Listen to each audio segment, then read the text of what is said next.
Presentación del licenciado Ignacio Núñez sobre las 5 vías tomistas. Adelante, Ignacio. Buenas noches. ¿Me escuchan? Muy bien, fantástico. Muchísimas gracias, presidente. Muchísimas gracias, Fray, por tu presentación y a todos los presentes. Muy bien. La reflexión en torno a las 5 vías, yo quiero centrarme solamente en ese aspecto, dado que Tomás representa y es un gran sistema. Y probablemente la cuestión de Dios sea el corazón o la base fundamental de todo el sistema atomista. Y quisiera rememorar brevemente un análisis que hacíamos en un pequeño círculo de filosofía, pensando un poco Santo Tomás, pero en clave de la actualidad. Y cuando hablo de clave de la actualidad, necesariamente debo referirme a uno de los filósofos más preponderantes de la era moderna, de hecho crítico, como Nietzsche, que nos habla de la muerte de Dios, por ejemplo. Entonces, Santo Tomás de Aquino, en el contexto o en clave de la muerte de Dios, es el filósofo cristiano más recurrente para esta lucha, que según algunos pensadores, como algunos, y uno de aquí está presente, es una lucha de retaguardia que está teniendo el cristianismo ante este contexto de la muerte de Dios, representada en los periodos de crisis que estamos experimentando en todos los ámbitos, eclesial, político, económico, académico. Es decir, esta crisis es transversal a toda la esencia y la vida del ser humano. Entonces, la pregunta central sería, ¿cuál es la posición del cristiano ante esa crisis? Y en ese sentido, Santo Tomás es uno de los filósofos, santos y teólogos que pueden ayudarnos a combatir el nihilismo en el que estamos inmersos. Y este nihilismo que niega directamente al Dios cristiano y a todas formas de divinidad. Entonces, Santo Tomás nos podría ayudar a responder de alguna manera a esta crisis, no solamente con una respuesta, sino con 5 respuestas, 5 argumentaciones referente a demostrar la necesidad de la existencia de Dios o demostrar la existencia de Dios. Y antes de entrar a las 5 vías, quisiera recordar brevemente mi primer acercamiento, digamos, al pensamiento tomista, y fue gracias no solamente al estudio de la filosofía dentro de la historia de la filosofía medieval, sino gracias al acercamiento a un tomista que fue o que es el profesor Juan Ramón Cano Montañía, conocido aquí por muchos, era gran filósofo cristiano y gran tomista, que cuando nos hablaba de Santo Tomás, se suspendía no solamente la clase, sino el tiempo, ¿verdad? Y nos contaba de una manera fabulosa y extraordinaria la anécdota de Tomás Aquino, que ya mencionó el fray Marcelino, por ejemplo. Santo Tomás a los 5 años ya se planteaba qué cosa es Dios, por ejemplo. Dios siempre estuvo, está y estará en el centro de su pensamiento. Pero lo que más me llamó la atención es la convincente afirmación del profesor Juan Ramón cuando afirmaba que Santo Tomás no es que se le hizo santo después, ¿verdad? Él ya nació santo. El único santo al que se le puede decir que ya nació santo, nació con la aureola, decía. Hablaba más del sentimiento, ¿no es cierto? Pero era demasiado convincente y probablemente lo fue así, ¿verdad?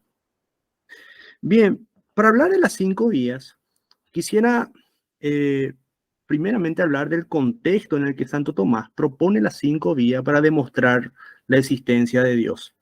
Hay una tesis central que Santo Tomás lo tenía muy presente. Todos los hombres tienen razón, pero no todos tienen fe. Esa es la clave un poco para entender las 5 vías. Para Santo Tomás, todos los hombres tienen razón, pero no todos tienen fe, o no todos comparten la misma fe. En ese sentido, Santo Tomás, digamos, es bastante conversador, digamos, especialmente con hombres de otra fe, que no comparten la misma fe, no obstante, comparten en común la misma razón. Entonces, Santo Tomás apelaba mucho a la razón. El contexto en el que Santo Tomás desarrolla las 5 vías en la Suma Teológica es en un apartado que él denomina Tratado del Dios Uno. Ahí él desarrolla, digamos, las cinco vías. Y es bastante interesante, digamos, porque el contexto en el que se desarrolla es, por supuesto, la alta escolástica, pero había una disputa social muy interesante entre los papas, entre el papa y los reyes de la época. Eso fue, digamos, un condicionante muy interesante que va de la mano con la aparición de las universidades. Tanto reyes y el mismo papa intentaban meter la mano, digamos, en la universidad, ¿verdad? La naciente institución que nace justamente de la unión de las escuelas monacales y catedralicias y de la unión de estos profesores con alumnos, etcétera. Eso lo describe muy bien el doctor José Enrique Schroeder, un historiador chileno medieval, amigo mío, en su libro Historia de la Educación. Esa polémica entre el papado y los reyes en la época escolástica, que metían la mano de alguna manera y su influjo dentro de las universidades. La misma aparición de las universidades representó una verdadera revolución académica en la alta escolástica, especialmente desde la intromisión de Aristóteles en el mundo académico. Aristóteles representó una verdadera revolución en el campo académico y dicen algunos textos casi como lo que Platón representó para los escolásticos, para el periodo patrístico, mejor dicho, eso representó Aristóteles para la alta escolástica o para los escolásticos, digamos. Entonces, en esa atmósfera acalorada, digamos, Santo Tomás escribe el Tratado del Dios Uno en la Suma Teológica para argumentar, digamos, de alguna manera, 5 vías para llegar a demostrar la existencia de Dios. El redescubrimiento de Aristóteles es clave, digamos, ¿verdad?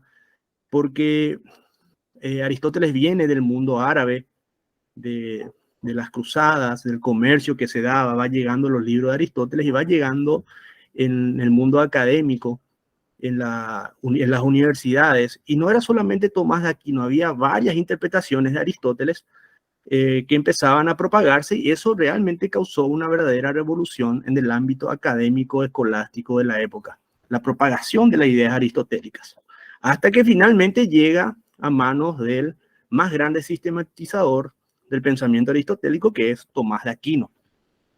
Entonces, eso, digamos, a modo de contexto en el que Aristóteles llega a Tomás de Aquino, llega a las universidades, las disputas papales con los reyes y la aparición de las universidades, era necesario desplegar, digamos, la racionalidad en su máxima expresión. Y he ahí la figura de Santo Tomás de Aquino para responder a una verdadera dificultad en su época. Eso en cuanto al contexto. En cuanto al antecedente, vuelvo a esta cuestión de la aparición de Aristóteles. Y dice Giovanni Reale, ¿verdad? Que, vuelvo a insistir sobre esto, Platón fue un verdadero elixir, digamos, para los padres de la iglesia en cuanto al desarrollo del pensamiento. Las ideas platónicas sirvieron para el pensamiento de la patrística, digamos. De hecho, Platón, podríamos decir, fue el filósofo oficial del primer milenio del pensamiento cristiano, digamos. Todos los pensadores cristianos se sentían muy cómodos con Platón. Y de Aristóteles no se sabía demasiado, por decirlo así, hasta el contexto, digamos, de las cruzadas, cuando finalmente llegan los textos aristotélicos y representa una verdadera revolución en el mundo académico, en el mundo escolástico. Entonces, Aristóteles es el primero en hablar del motor inmóvil en sus obras. Y mediante argumentos y razonamientos lógicos, demostró que debía haber algo que fuera el principio de todo y que en consecuencia no tuviera principio. algo inteligente que diera origen, desarrollo y mantenimiento al mundo. Esto es clave. Como sabemos, en el campo de la filosofía, Aristóteles, discípulo de Platón, se distancia de su maestro. Eso es muy importante. Platón, para explicar la realidad, lo divide en dos, en el mundo de las ideas y el mundo sensible. El punto de partida de Aristóteles fue negar el mundo de las ideas. No existe el mundo de las ideas de Platón. Lo que existe es este mundo de multiplicidad de seres donde la clave central de toda la ecuación es el movimiento. Esa es la cuestión central. Para Aristóteles, entonces, existe este mundo con multiplicidad de seres y la clave es el movimiento. Y todo lo que mueve este mundo sensible de multiplicidad de seres es el motor inmóvil. A eso le llama Dios Aristóteles, el motor inmóvil. Entonces ahí tenemos el primer antecedente. Entonces, estas ideas revolucionarias llega a San Alberto, a varios pensadores de la época, y finalmente llega a Santo Tomás de Aquino. Y Santo Tomás hace una obra, una verdadera obra maestra. Entonces, la llegada de Aristóteles al mundo escolástico realmente va a marcar un antes y un después, ¿verdad? Porque va a empezar a haber un culto a Aristóteles tremendo en las academias. Habrá pensadores que dirán, y esto Víctor lo sabe bien, ¿verdad? Pensar correctamente es pensar como Aristóteles. Empieza a haber un culto extraordinario a Aristóteles. Aristóteles viene a ser el filósofo oficial ahora, ¿verdad? Dante, cuando escribe la Divina Comedia y camina por el purgatorio, se encuentra con los filósofos. Y cuando ve a Aristóteles, se admira, se extasía y dice, he ahí el maestro de todos los que saben. Un elogio como ese, ¿dónde se encuentra? ¿Verdad? El maestro de todos los que saben, Aristóteles. Entonces, habrá un verdadero culto a Aristóteles desde su llegada a las universidades, que va a ser criticada más por la reforma, ¿verdad? En el libro del doctor José Enrique, cuando aborda la cuestión de Lutero, Lutero desconfía de las universidades. ¿Por qué? Y porque ahí gobierna ese maestro ciego pagano, Aristóteles. Entonces los luteranos, los protestantes van a desconfiar del cristiano influenciado por Aristóteles, ¿verdad? Pero es otra cuestión, ¿verdad? Entonces, como antecedente tenemos a Aristóteles, que habla del motor inmóvil a partir del movimiento del mundo. La clave es este mundo que está en constante movimiento. Tomás Aquino, entonces, al leer a Aristóteles queda asombrado y le reconoce como el filósofo. El filósofo. Hubo varios filósofos, ha habido tantos filósofos, pero el filósofo es Aristóteles, el que sobresale por antonomasia, Aristóteles. Y bueno, y como Dios sabe que no todos somos Aristóteles, porque de ahí el planteamiento de Santo Tomás, si Dios no se hubiera revelado en la revelación, por su amor, por su caridad, ¿hubiéramos podido llegar a conocer a Dios? Y la respuesta es sí. Aristóteles, que no conoció la revelación, llegó al conocimiento de Dios. Pero como no todos somos Aristóteles, Dios se reveló también por la fe, ¿verdad? Por la revelación, por su acto de amor, ¿verdad? También hubo otros filósofos escolásticos que se plantearon la cuestión de Dios, contemporáneos de Santo Tomás, como lo fue San Anselmo, San Alejandro de Ale y San Buenaventura, solamente que por otra vía se planteaban la necesidad de la existencia de Dios. Entonces, Santo Tomás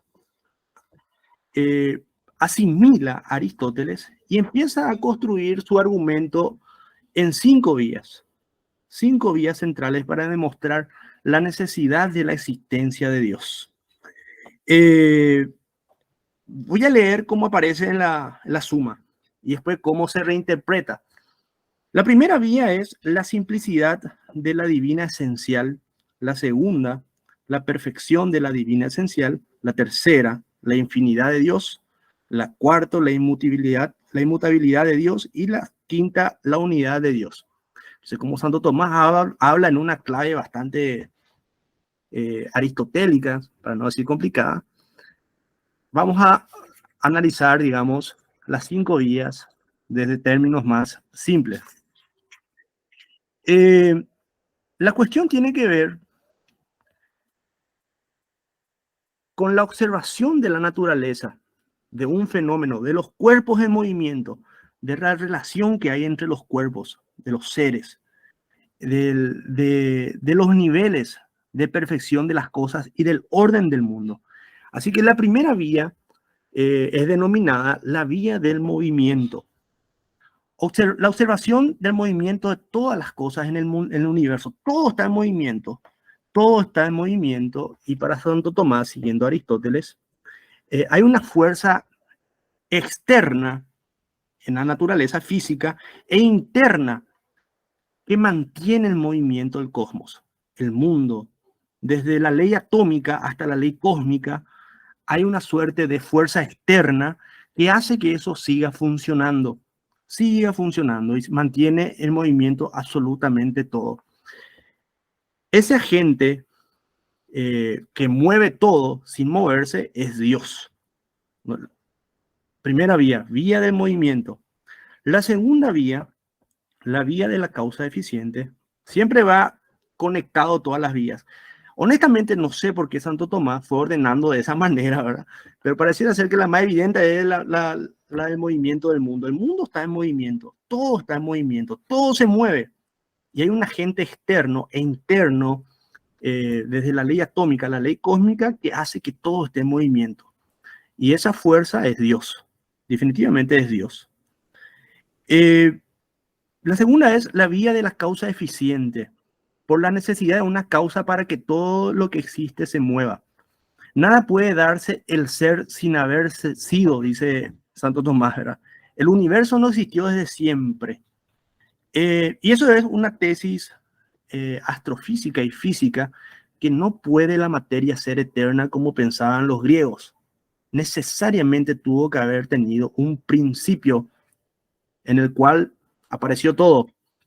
Y esa causa que produjo todo, ya que, como decía nuestro profesor de Misterio Cristiano, la nada, nada es. No puede aparecer, la nada no puede producir nada. Algo produce algo.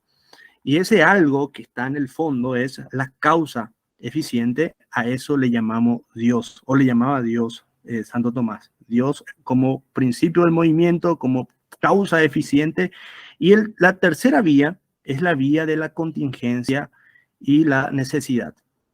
Contingencia, por definición, significa algo que es y puede dejar de ser en cualquier momento. Todo es contingente, salvo Dios, que no puede dejar de ser. Él es. Entonces, todo en este cosmos cambiante, en movimiento, puede dejar de ser en cualquier momento. El sol se puede apagar, todo puede desaparecer, todo cambia, salvo Dios, que permanece, que es necesario. La cuarta vía es la vía de los grados de perfección. Todas las cosas del mundo tienen atributos, en mayor o menor medida. Todas las cosas tienen a un fin, dirá Santo Tomás. El ser humano, por supuesto, en grado de perfección, está por encima de todos los demás seres. Todos los seres tienen grado de perfección, todos tienen un propósito. Nada está al pedo por estar. Todo tiene un verdadero propósito y todo está ordenado en grado de perfección, digamos. En ese sentido, tanto para Aristóteles y para Santo Tomás, el hombre estaba en esa escala de perfección por la multiplicidad de seres de este mundo, ¿verdad? Por supuesto, los seres celestiales están por encima del hombre, ¿verdad? No obstante, en esta creación material, el hombre está por encima de todo en grado de perfección en cuanto a belleza, moral, etc. Y finalmente, la última vía, una de mis vías favoritas, ¿verdad? Las vías de la finalidad, del orden al ordenador. Todos los seres tienden a un fin, algunos más elevados, pero los seres menos inteligentes están diseñados por un agente externo. Esta cuestión es muy interesante, porque nosotros cuando vemos la naturaleza, podemos ver que seres que no están dotados de la cualidad y de la capacidad para pensar, pareciera ser que automáticamente se autoordenan, o hay como una suerte de inteligencia externa que efectúa por ellos la actividad de pensar. Recuerdo el ejemplo que daba uno de nuestros maestros en clase, ¿verdad?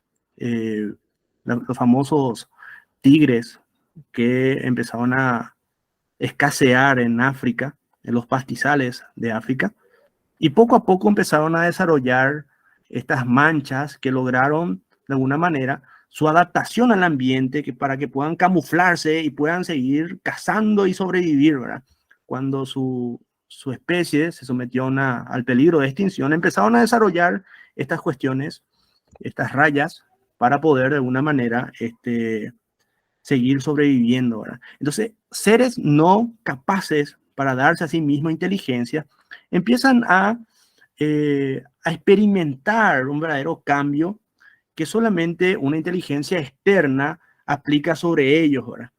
Entonces, Santo Tomás, siguiendo a Aristóteles aquí, perfeccionando a Aristóteles, utiliza, digamos, el sistema o el esquema de pensamiento de Aristóteles sobre el mundo, porque la misma cosa, existe este mundo, en este mundo hay orden, y ese orden no se da a sí mismo, hay un agente externo que puso este orden y mantiene este orden en todo, en las pequeñas cosas, en la más pequeña de las cosas hasta la más, digamos, grande o gigante, ¿verdad?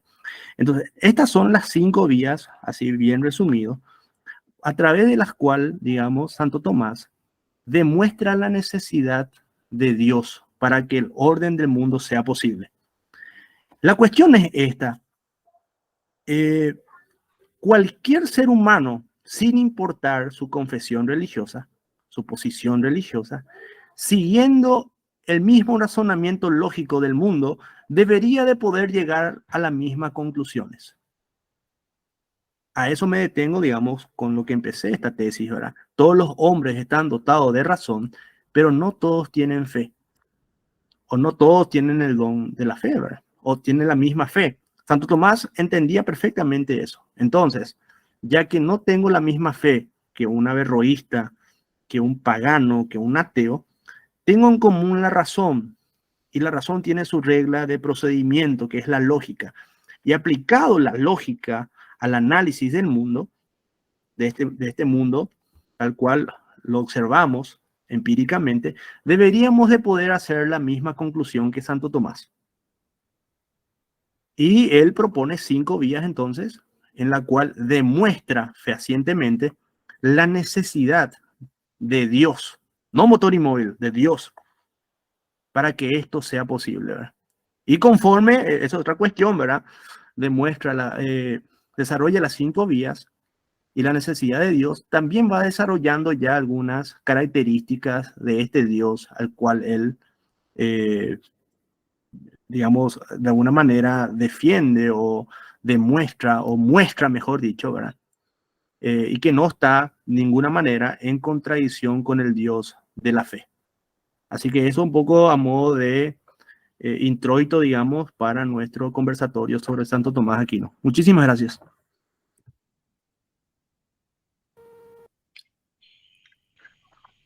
Agradecemos enormemente al licenciado Ignacio Núñez por esta excelente ponencia en el marco de los 700 años de la canonización de San